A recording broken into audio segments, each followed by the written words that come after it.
While you have been on school holidays, farmers have been very busy harvesting their crops.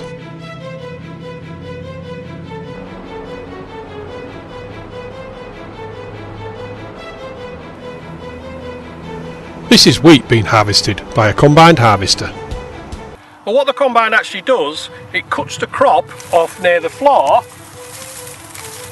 and takes in the cut part of the crop, and then the ears of the cereals, like this ears of wheat or the pods of oilseed rape, are then threshed, which basically means that it's squashed and crushed like that to get the grains out of the ears.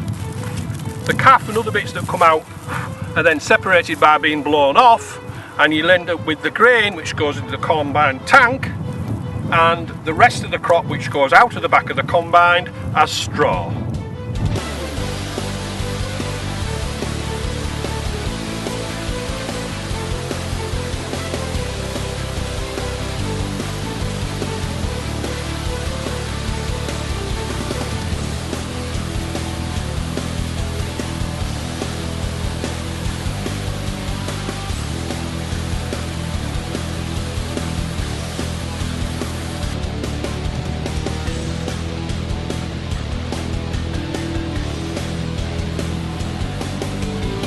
The grain is stored in the combined harvester's grain tank, and the straw comes out of the back.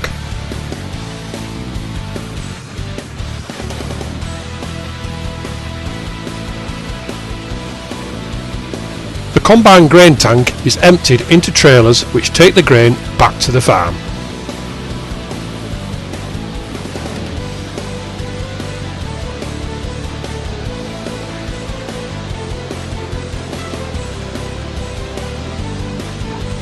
These wheat grains will be stored until needed for animal feed or to make flour.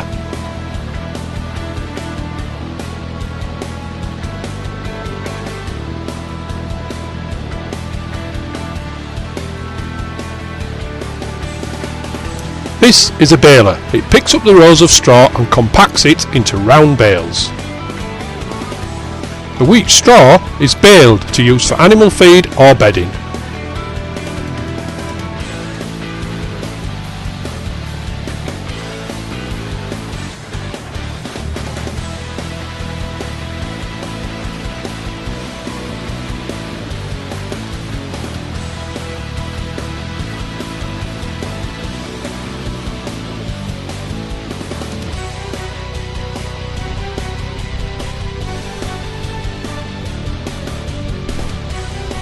The bales must be kept dry to be of real use as animal feed or bedding.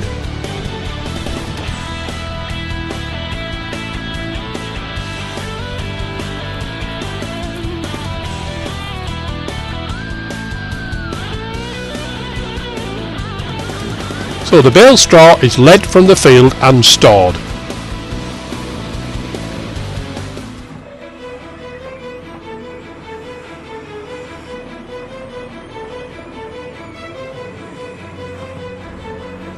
Usually in barns or outside in large stacks.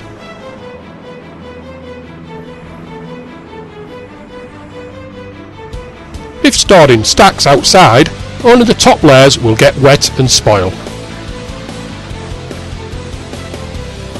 Here's some more crops being harvested.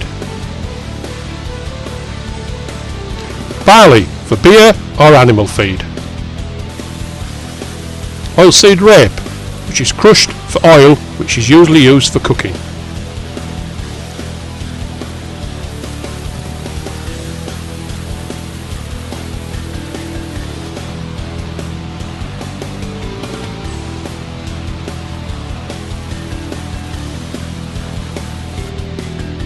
Peas, which are usually frozen within 150 minutes of harvest.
so when the weather is dry, farmers work very long hours.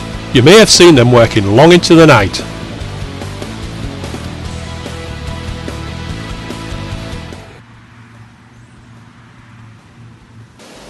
In the following programmes, we will look at how these crops get from the farm to your plate.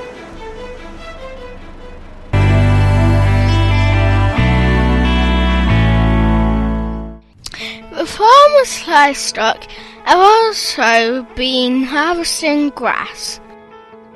As well as enjoying the sun, lambs and calves have been learning to eat grass. The mothers have been harvesting the grass to make milk, which their young have also been enjoying. Once the farmer is happy they're eating enough grass, then they'll be weaned. This is to allow their mother to recover so she can have another lamb or calf next spring.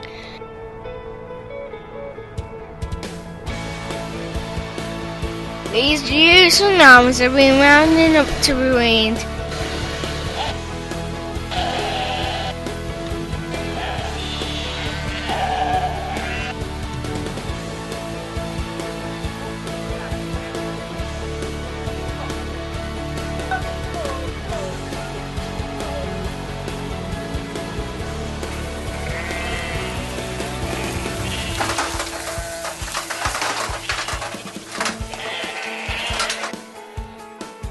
This is hot work.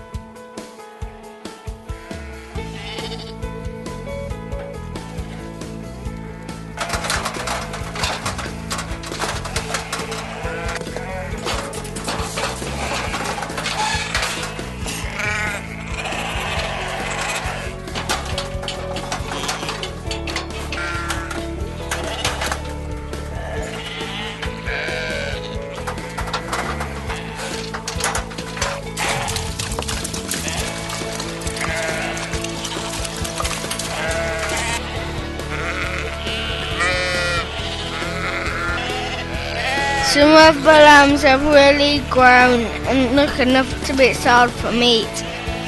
So the shepherds weigh the biggest lambs to see if any are between 42 and 46 kilograms, big enough to be sold for meat. The shepherd marks those heavy enough.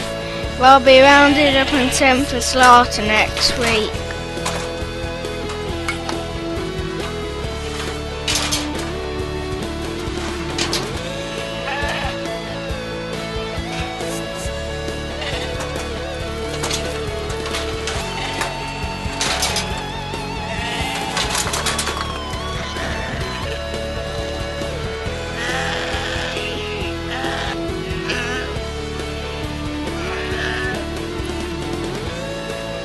You may recognise these shepherds as they helped some of these lambs being bought.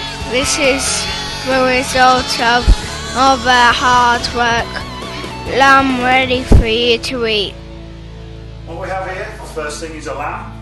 We've been to market and we've bought the lamb live and we've had it killed at a local slaughterhouse.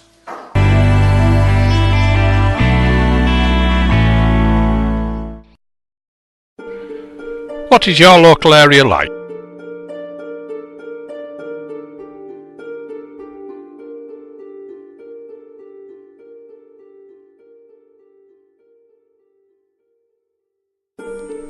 Have you looked?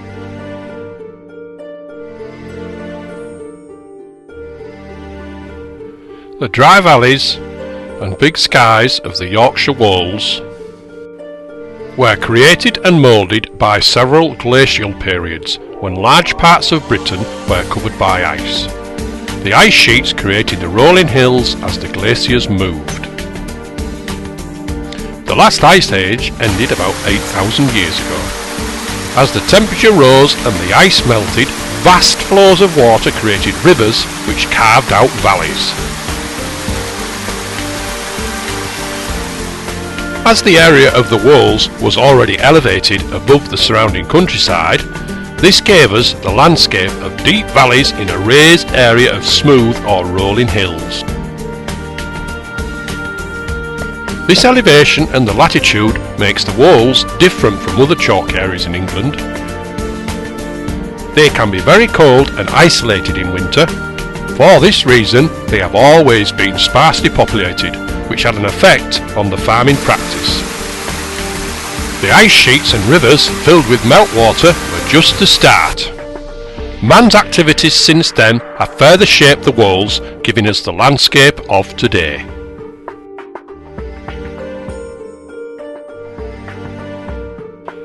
Over the coming weeks, we will see how the Wolds have been shaped over the last 100 years, not only by the people, animals and wildlife living there, but also by events in the wider world.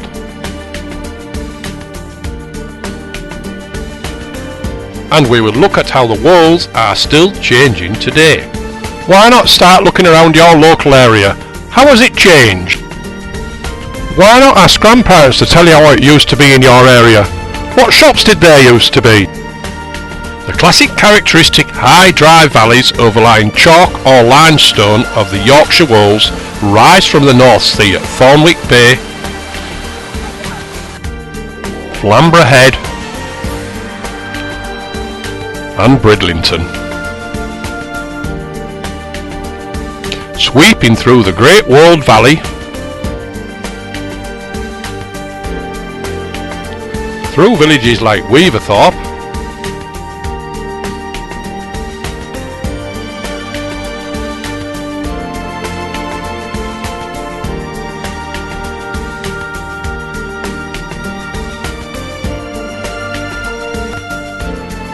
to the highest and most remote settlement, Fridaythorpe,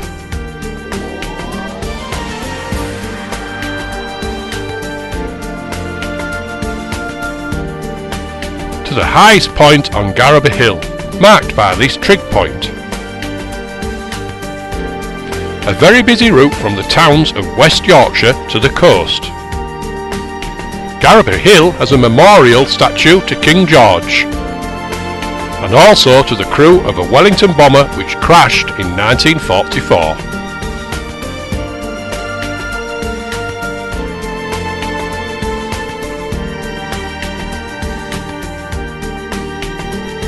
From this high point, the Wolds turn south through villages like Bishop Wilton,